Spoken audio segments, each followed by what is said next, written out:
Case, Access Surplus Insurance versus Caribbean Beach Club Association. All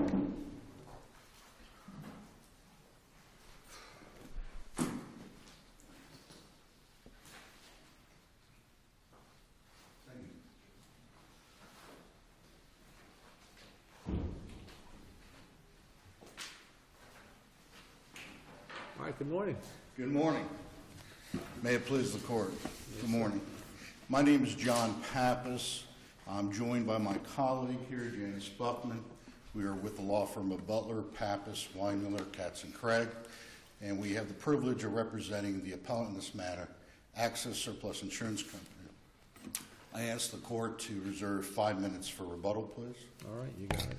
This is an appeal of a final judgment in excess of $1.8 million for what is called under a property insurance contract, increased costs of construction.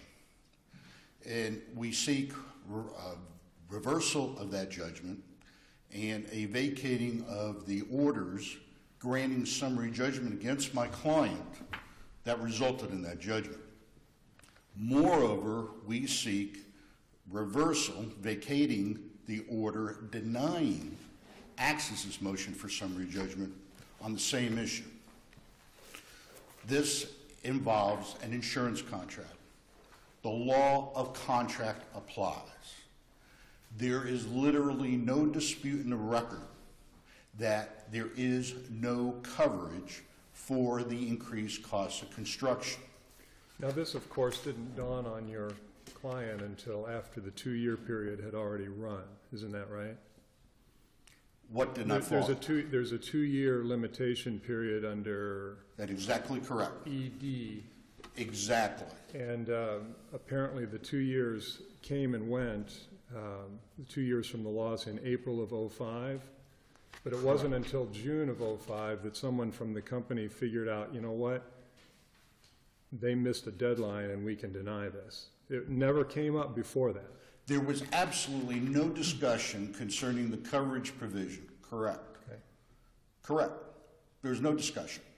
Everyone admits that the issue of whether or not the increased cost of construction is going to be covered, that issue never came up till after the 2 years lapse. Well, absolutely. But didn't Mr. Lejewski in his deposition testify that he felt as though that those extra costs were going to have to be paid as late as June of 2005? No, he said, he did not say they were going to be paid. He used a different word. And off the top of my head, I forget exactly what word he used. But it started with a P, if I'm not mistaken. But he never said it was owed or be paid. Well, he was asked, let me help you out. At the time you were contemplating if the rebuilding was going to take place, that you were going to pay the full replacement cost, including code upgrade at that time. Is that accurate? He answers yes. Yes, the word was contemplating. There is no, let there be no mistake, Your Honor. There is no coverage by waiver or estoppel. They agree to that. But there's a dispute here as to whether this is a coverage provision or a forfeiture provision. Absolutely. You're taking the position it's a coverage. Absolutely. They're taking the position it's forfeiture, which is what the trial court found. The trial court definitely found they bought their argument was a forfeiture provision. Right. They are 100% incorrect. That's why we're up on appeal. Understand. You sure about that? Well, 2 out of 3 of you felt the other way, so carry on. There were several. And your opponent. Oh, Judge Rossman, Judge Porter, and Judge Laboda all signed the order. So I'm outnumbered 4, 5, 6 to 1. Doesn't make them right. Can I go back to a point of Judge Black, please? There is coverage from the date of loss. No. Okay, I'm trying to get my hand around the forfeiture. Absolutely. Because my understanding, had these costs been incurred and the bill presented within 2 years, you would have paid. Correct. Doesn't that mean there's coverage? No. Okay. So I've got some sort of inchoate, possibly coverage later down the road if something happens within the 2 years. The policy is very clear, and they don't dispute this. They don't dispute, and the record doesn't dispute, that if the policy is read the way it is written, there is no coverage for the increased cost of construction that they incurred more than 2 years after the loss, which is what their entire increased cost of construction claim is for. And what was the reasoning for the delay? Who did the trial court attribute that delay to?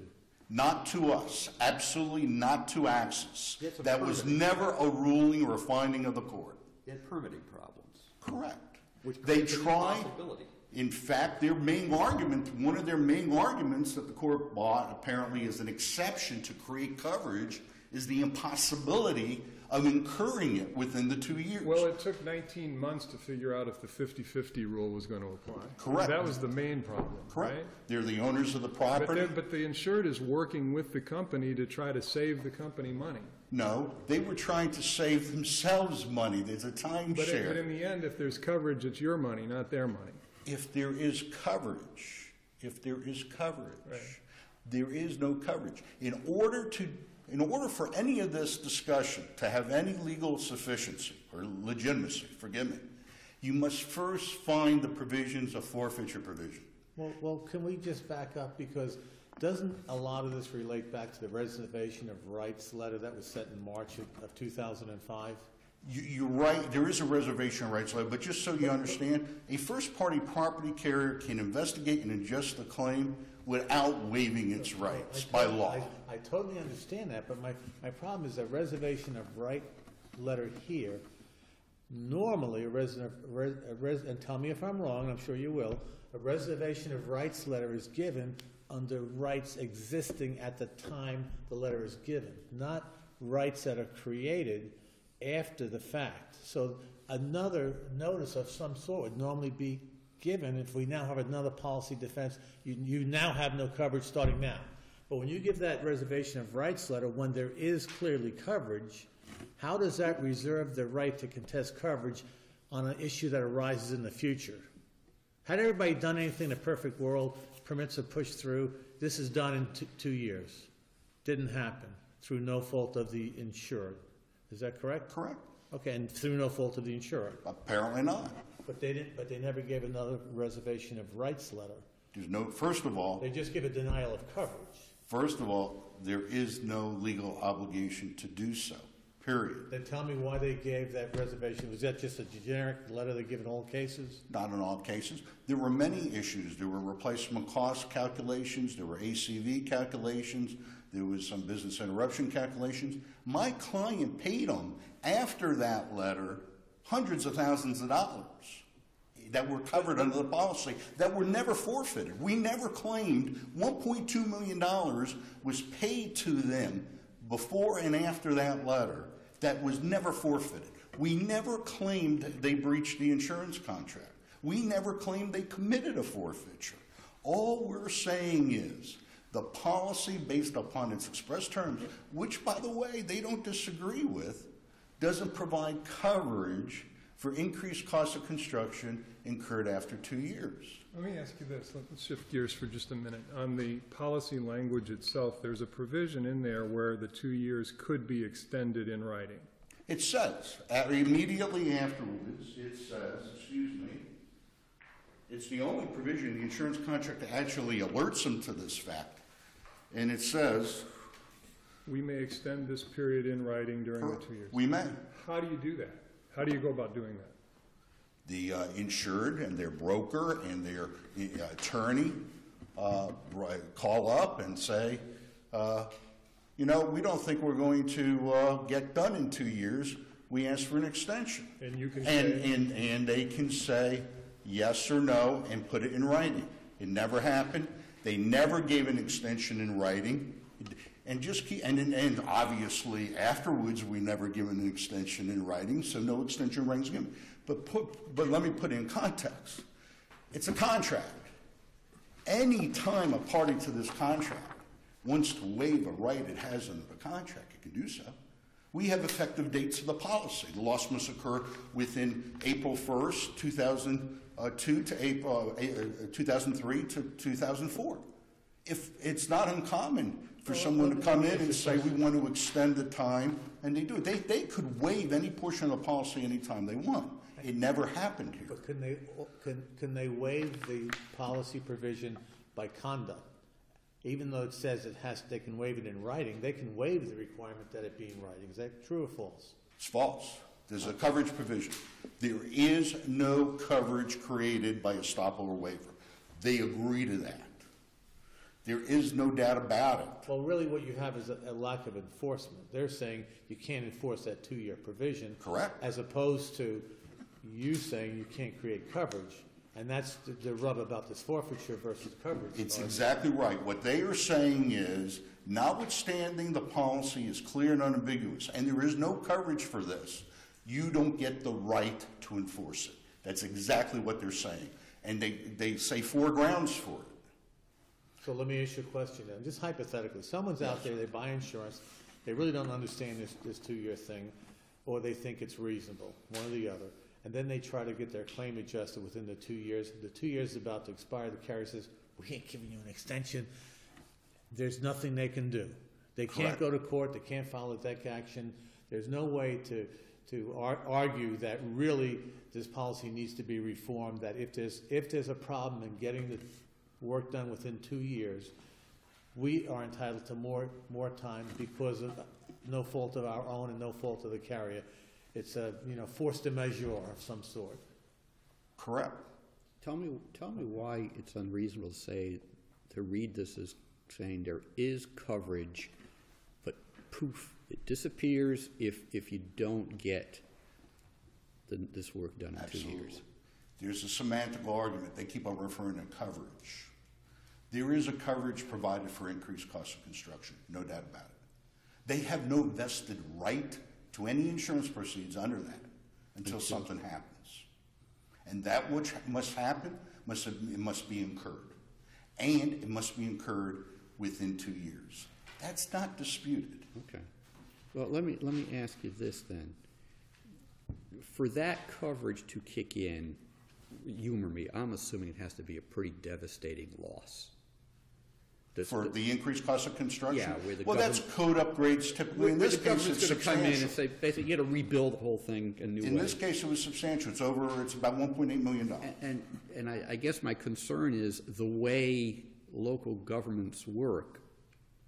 I've got my permitting problems, I got my contracting problems, I got my construction problems. I may never get anything done in a 2-year period. And it's not covered. Let me go you one better on that. What possible incentive is there for Access to speed this thing along? First of all, they don't own the property. They're under no obligation to do anything. But if you can push this out beyond 2 years based on your interpretation, you don't have to pay. How do we push it? We don't own the You property. push it by dragging your heels on the adjustment process. The adjustment process has literally nothing to do with them getting permits and rebuilding the property. And keep in mind, they've admitted, they did, the testimony is ad nauseum. We did everything, this is them, we did everything we possibly could. We hired engineers, we hired representatives to get rebuilt as quickly as possible, and it was impossible to do so. And I point out, nothing to do with Access. It was simply impossible. I understand, believe me, I understand a motivation to try to give an insured more money. No, there's not. Okay. It just strikes me as odd that that Access can stand by, do nothing, work towards a common goal, and then after the deadline comes and goes, say, oh, by the way, Well, look here. In fact, they didn't even know about Well, it. first of all, Your Honor, with all due respect, Access did not do nothing. Access was very aggressive. No, I mean as far as taking the position they took on the 2-year limit. Nothing was done for 27 months. No, a lot was done. They But, tried.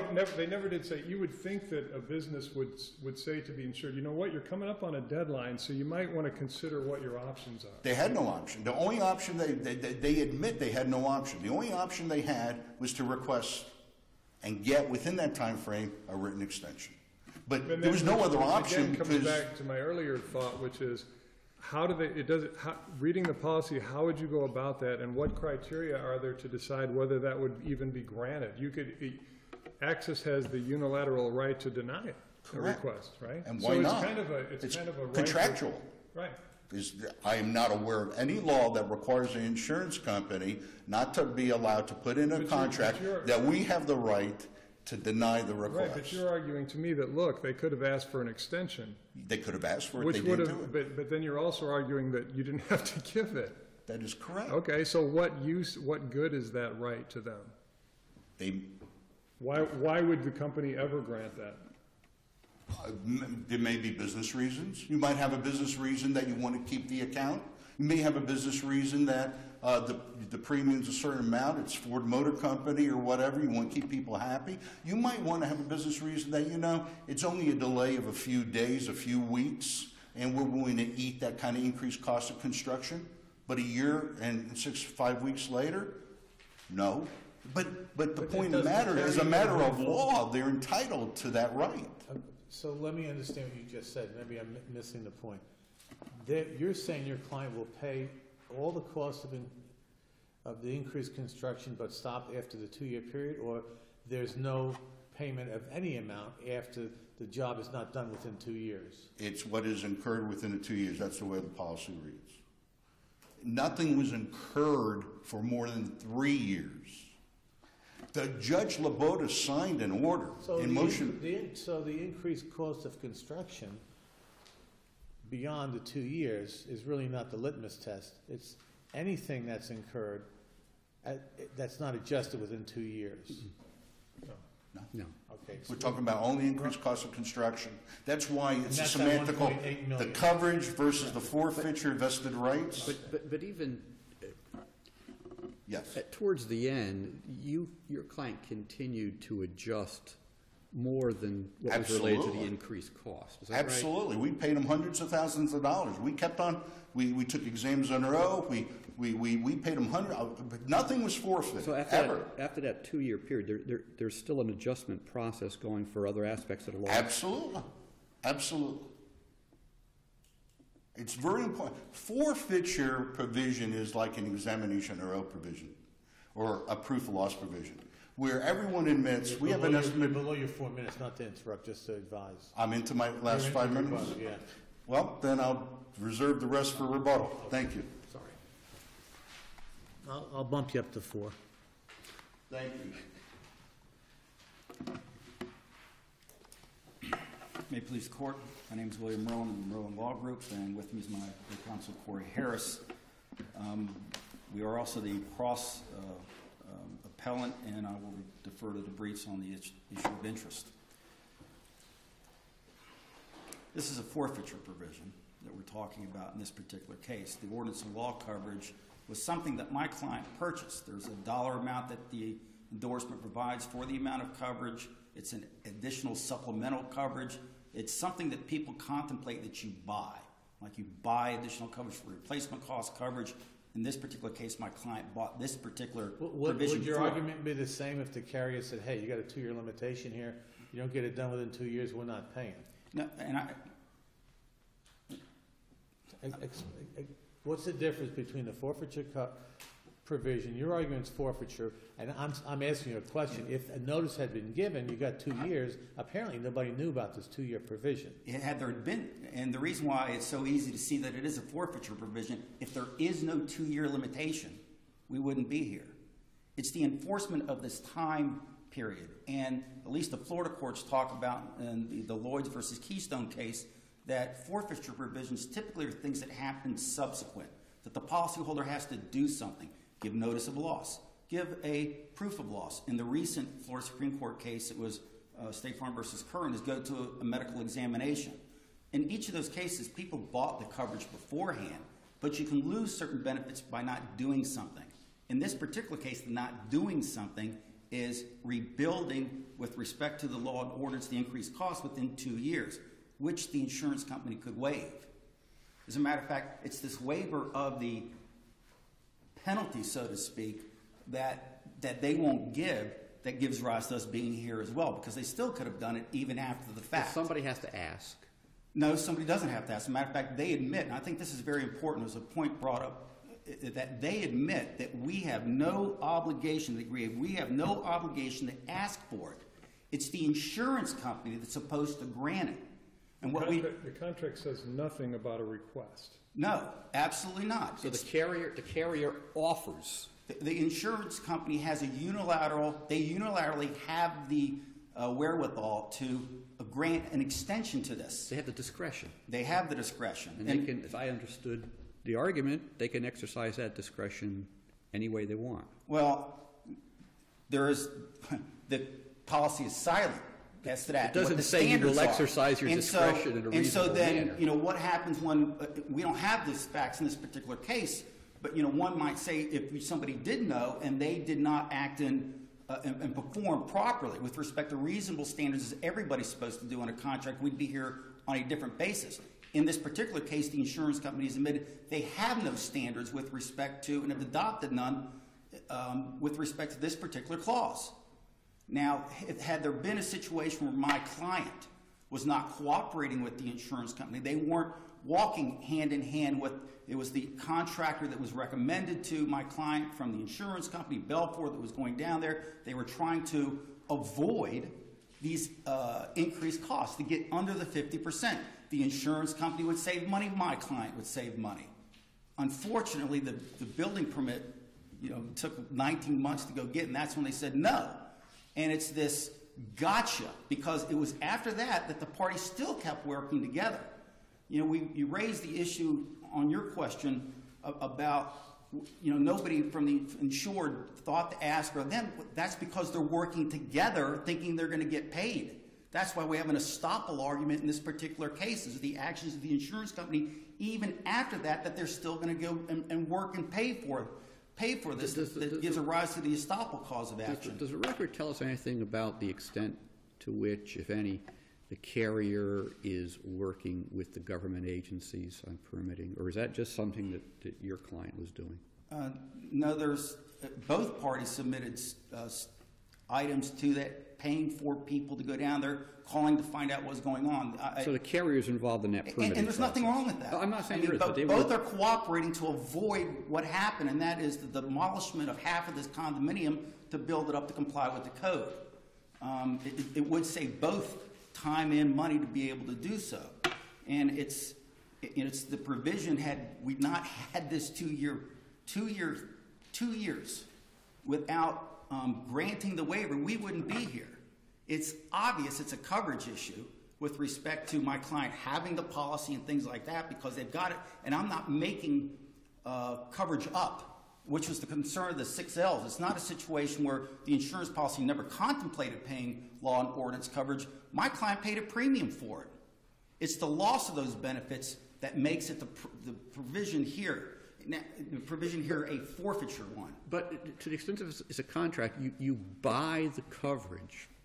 You buy the coverage, but you also buy a risk that it disappears. Heaven forbid that you have a problem that you can't take care of in 2 years. It could disappear in any. There's all kinds of things policyholders have to do afterwards. And in this particular case, you're right. After 2 years, it could disappear the way this is written. The insurance company has a right to extend it.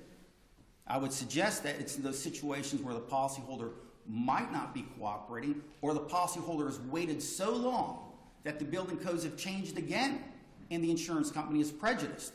The important part of the forfeiture is they have got to show prejudice. The State Farm versus... There's an increase construction costs after 2 years, right? Excuse me, Your Honor? There's an increase in construction costs after 2 years that they don't want to insure. They cap it out at 2 years. Isn't that a form of prejudice?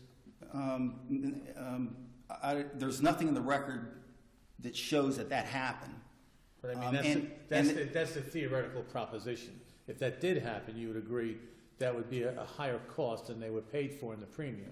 Well, the only materiality would be is if there truly was inflation of construction costs to happen, and that's not necessarily the case. And that's offset by them holding on to the benefits for that period of time. So they didn't defend on that basis. And they haven't defended on coverage. It is strictly on coverage. There is nothing in the record with respect to actual shown prejudice. And the importance of that is the State Farm versus Curran case that came out by the Florida Supreme Court indicating that the insurance company, when they're going to rely upon these conditions subsequent in the contract itself, you can't just say that, oh, the policyholder didn't do something, you've got to be breached by it. We're not going to let you, in this case, it's almost a classic gotcha. You know, you work with us for a long period of time, we're working hand in hand, and after this period of time, we got you because we had the 2-year, and we didn't exercise our right to go ahead and give you the extension, and it's past that time, and we can't give it to you now. Is it that? Is it the fact that you're working? I'm trying to figure out what constrains the carrier's ability to say no, as this 2-year window is going to close. What constrains their ability to say no extension? There's nothing in the contract itself that says what it would be. So do you always have to say yes? No. I think there's got to be some reasonable standard with respect to the application if that were the case. It wasn't the case here because the parties were working together during this period of time. Nobody raised it. I think the honest reading of the deposition is that didn't even think about it in this particular case. Applying in these circumstances is what the corporate representative for the insurance company talked I'm about. hearing that it's ambiguous. Excuse me? I'm hearing there's an ambiguity in the policy as to extending that 2-year provision. If there's no coverage in there, no one knows how to approach it. Isn't that a form of ambiguity? Well, ambiguity is the ambiguity would be just the plain reading of it. I think it's more in the performance, Your Honor, quite frankly, with respect to reasonableness of it, because it clearly states that it gives the insurance company a right to do it. It just doesn't say how. Well, I don't know if that creates the ambiguity, within it or not, but What's the purpose of the reservation of rights letter? How does that fit into this 2-year provision? Does that mean anything in this case? I don't think it means that much other than the fact that they recognize they had certain rights at that time, and they never, at least at the time of that reservation of rights, were reserving any rights with respect to But there was no coverage dispute at that time, is what I'm saying. They really never used that reservation of rights letter at any point until after the coverage expired, so you couldn't say, you didn't tell us about this. And they didn't know about it apparently either. So when they gave that reservation of rights letter, it was a form type of a thing. There was no other dispute going on where we're going to hire a lawyer and defend this, and you may not have coverage, we're investigating. It was not given to dispute coverage. It was given for some other reason that the coverage would fail. I think that would be fair. I don't know why it was given. I'm trying to get it out of you. I don't know if the record says why it was given, Your Honor. It was just given. Okay. Your argument is, maybe I'm being too simple. I've got coverage. I've paid for coverage. 2 years goes by. They won't give me an extension. Therefore, and who cares whatever the reason is, they won't give me an extension. Therefore, I've forfeited my coverage. It's pretty simple. It's that way. That's your argument. It would be the same as if I didn't submit a proof of loss that was required within 30 or 60 days, and I negotiate with the insurance company for a year. And they have to show. And then later on they say, hey, gee, sorry, Chip, we're not going to pay you your insurance coverage because you didn't submit your proof of loss within 60 days. Florida courts, and every single time have disallowed that type of argument by insurance companies unless they can show somehow there's been prejudice. And that's not the case here. But prejudice here, I'm going to pay a whole lot more money. That's not the type of prejudice I think we're talking about. The type of prejudice that you've been harmed as a result of my actions. What your actions did by not giving me timely notice, by not providing a proof of loss, by not building as quickly as you possibly could, have somehow impacted me so I pay more than what I should have, which is not part of the record here. Mm-hmm. I mean, there's none of that in terms of this prejudice. And it's getting back to the public policy then that Florida courts abhor forfeitures of coverage for which people have bought. And we're not going to allow the strict terms of the contract, where there's conditions subsequent, to be applied to policyholders that are otherwise entitled to benefits just because of a time frame that you, the insurance carrier, put into your policy, unless there's some materiality with respect to the breach of that timeline. And here there's none. And that's why, it is a pretty simple argument from that viewpoint, just looking what the case law is, because all the equities seem to favor the policyholder in this particular case, who was working with the insurance company until all of a sudden an investigation started up, and oh, by the way, we got you. And that's really what happened in this particular case, and it's the reason why the courts, I keep going back to the Curran and the Loyes versus Keystone case, but they're so demonstrative with respect to what the public policy is of this particular state that we're not going to allow a strict interpretation of timelines to deny benefits to people otherwise granted to them unless the insurance company's been prejudiced, paying a lot more than what we're entitled to, or we can't even figure out what we would owe. That's not the situation here. What was the time frame between when the 2-year period would have expired and when the carrier said, gotcha? How much was what's that lapse in time? It would have been April 29, 2005, and it would have been June 29th. So about 2 months. April, May, June, yes, Your Honor, 2 months. I'm not going to ask you how many days in April, 30 days? Okay, very good.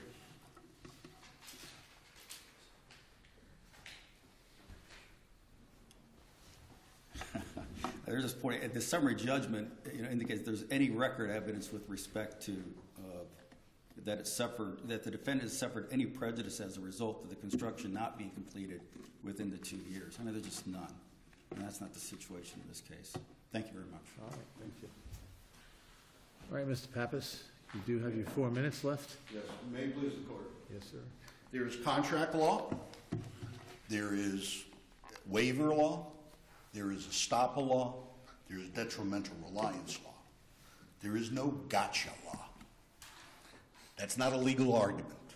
No one got them.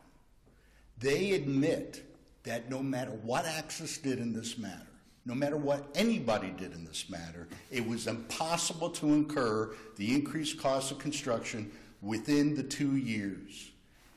They never had a vested rights to be paid a single dollar of increased cost of construction under the clear terms of the contract. They're not seeking reformation of contract. They're not seeking public policy. This clause is against the public policy of the state of Florida and should not exist. That is not the arguments, that were not the finding of the facts, that was not the summary judgment. They said, summary judgment, the clear and unambiguous language of the policy, that everyone agrees there is no coverage under for increased cost of construction. But the question yes. I asked him, and I'll ask you the same one, is the policy ambiguous in terms of how do you get the extension? No. We may extend it. It doesn't tell you the criteria. The answer is no. It was never argued it was ambiguous. It was never found by the court to be ambiguous. In fact, it was the exact opposite. We wish to avoid, this is them, we wish to avoid the clear and unambiguous enforcement of the language of the policy that says, we increase costs of construction, never occurred within 2 years. So how do we get around that? That's them. Gotcha. Some kind of a gotcha argument. There's no detrimental reliance. If there was detrimental reliance, then they'd have some kind of a promissory estoppel argument and say detrimental reliance. The insurance company told us to do this or we don't get paid, and that delayed the process. That does not exist. We joined with them because they asked us, and they're the owners. We're not the owners. We can't pull a permit. We can't rebuild. We can't do anything. It's their property. And they admit on the record, we did everything we possibly could to repair this property pursuant to whatever applicable code that exists. And we couldn't get a permit pulled for 3 years.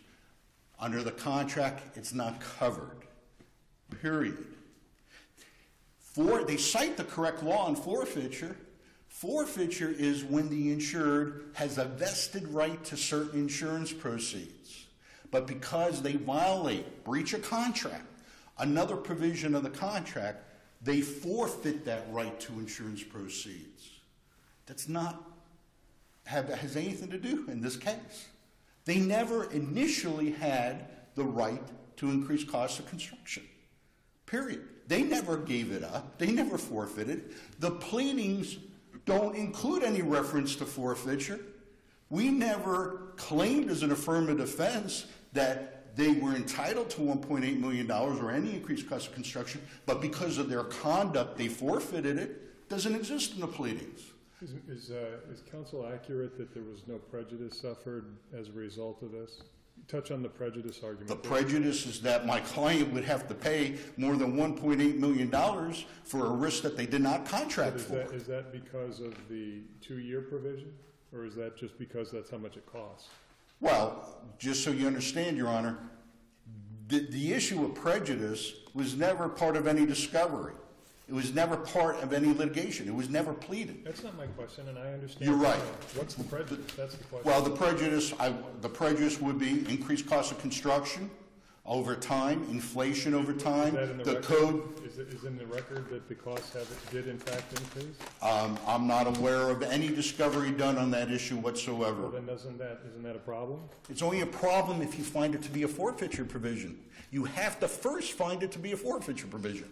And if this court finds it to be a forfeiture provision, it will be the only court, there's ISO forms that have been in existence for 50, 80 years, the only court ever to call it a forfeiture provision. Your time is up. If you want to take 10 seconds to 10 wrap up. seconds. Edgewood Manor, Monarch, Snoqualmie, Orleans Parish, decided 2013, and the federal case interpreting Florida law, Oriole Gardens, all of which a coverage provision.